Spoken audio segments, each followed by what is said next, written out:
အားလုံးပဲမင်္ဂလာပါ KTA Crochet YouTube Channel နဲ့ Facebook Page ကနေပြီးတော့ပြန်လည်ကြိုဆိုလိုက်ပါတယ်เนาะဒီနေ့ကတော့ဒီလိုကျုလစ်ပန်ပုံစံလေးပေါ့ခေါင်းစီကွင်းပေါ့เนาะဒီပုံစံလေးကိုထုတ်ပြပေးပါမယ်เนาะသူကကြတော့တစ်ဆက်တည်းထိုးသွားရတဲ့ခေါင်းစီကွင်းမျိုးစားပါပဲเนาะသူ့ကိုကြတော့ Make Cotton 4 ply ကို SI 3.0 mm ကိုသုံးပြီးတော့ထိုးပါမယ်เนาะအရင်ဆုံးပန်းအောင်လေးနဲ့စမယ် slit knot လေးလုပ်မယ်เนาะပြီးရင်ခေါင်းစီကွင်းထဲမှာ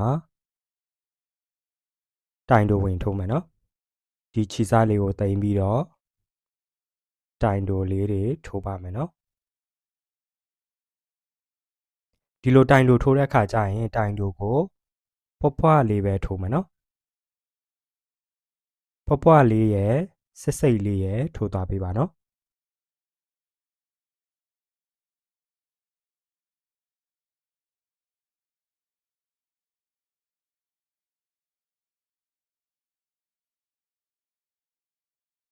ထိုးရင်းနဲ့ကျဲနေရင်ဒီလိုလေးဆွဲသွင်းပေးပါနော်အဆုံးထိရောက်ပြီဆိုရင်ဒီပထမဆုံးစထိုးခဲ့တဲ့တိုင်တိုရဲ့ထိပ်မှာရှက်ကော်နဲ့ချိတ်မယ်ပြီးရင်တော့နောက်တစ်စစ်တက်ဖို့ချိန်9ခါထိုးမယ်နော်4 5ပြီးရင်တိုင်ရှည်ထိုးဖို့အမှတခါရစ်မယ်ဒီရှက်ကော်ချိတ်တဲ့အပေါက်မှာပဲတိုင်ရှည်ထိုးပါမယ်နော်တိုင်ရှည်တစ်တိုင်ပြီးရင်ချိန်2ခါထိုးမယ်နောက်တစ်ပေါက်ဒုတိယပေါက်ကိုသွားမယ်တိုင်ရှည်ထိုးမယ်ပြီးရင်ချိန်2ခါ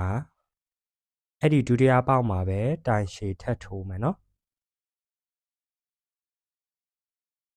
ပြီးရင်ချိန်2ခါတတိယပေါက်ကိုသွားမယ်တိုင်ရှည်ထိုးမယ်ပြီးရင်ချိန်2ခါဒီတတိယပေါက်မှာပဲတိုင်ရှည်ထပ်ထိုးမယ်အဲ့လိုမျိုးပဲတစ်ပေါက်ကိုတိုင်ရှည်2တိုင်စီနဲ့တစ်ပတ်လည်လုံးထိုးသွားလိုက်ပါနော်အဆုံးကိုရောက်ပြီဆိုရင်ချိန်2ခါထိုးပြီးတော့ဒီမှာပထမဆုံးစထိုးခဲ့တဲ့ဖော်မီ3ပေါင်းမြောက်မှာ3ပေါင်းမြောက်အပေါက်ထဲမှာရှက်ကော်နဲ့ချိန်မယ်ပြီးရင်တော့ချိန်တစ်ခါကြစ်ကလေးထိုးပြီးတော့ခြီဖြတ်လိုက်မယ်နော်ဒီခြေစားလေးဆွဲထုတ်မယ်ပြီးရင်အဖြူရောင်ခြီလေးကိုတွားယူလာခဲ့မယ်နော်စောကခြေစားဖြတ်လိုက်တဲ့အပေါက်ရဲ့အောက်မှာအဖြူရောင်ခြီလေးကိုချိန်3ခါ1 2 3ချိန်3ခါဝင်ချိတ်ပြီးပြီဆိုရင်အမှရစ်မယ်အဲ့ဒီပေါက်မှာပဲခြီတစ်ခါယူမယ်အမှထည့်ရစ်မယ်ခြီထည့်ယူမယ်အမှရစ်မယ်ခြီထည့်ယူမယ်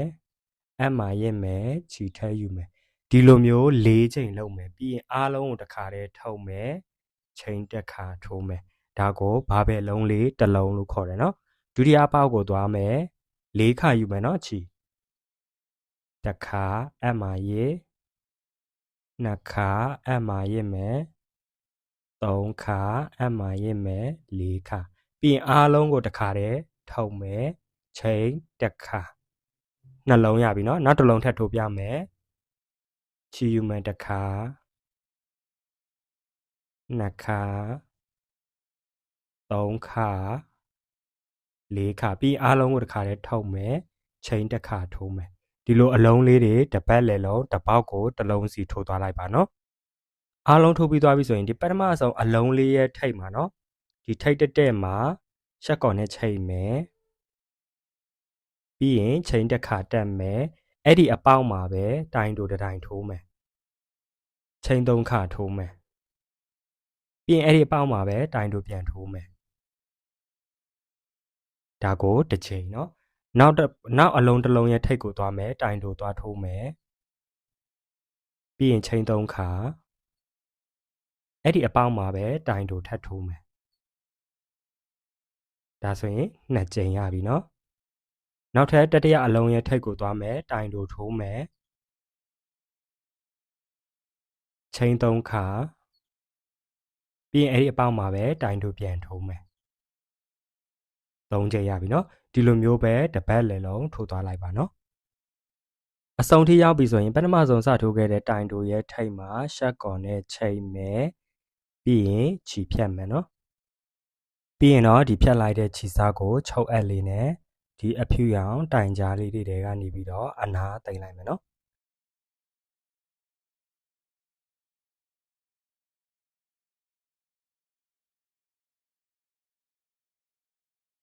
ပြီးရင်တော့သူ့ကို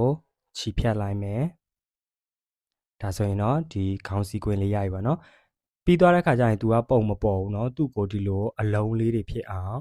တစ်လုံးနှလုံးအဲ့လိုမျိုးပါเนาะအလုံးလေးတွေဖြစ်အောင်လက်ကလေးနဲ့ပုံဖော်ပေးပါเนาะဒီလိုအလုံးလေးတွေပေါ်လာအောင်ပါเนาะအလုံးကြီးကြီးလေးတစ်လုံးအဲ့လိုမျိုးလေးပါเนาะဒါဆိုရင်တော့ရပြီပါเนาะ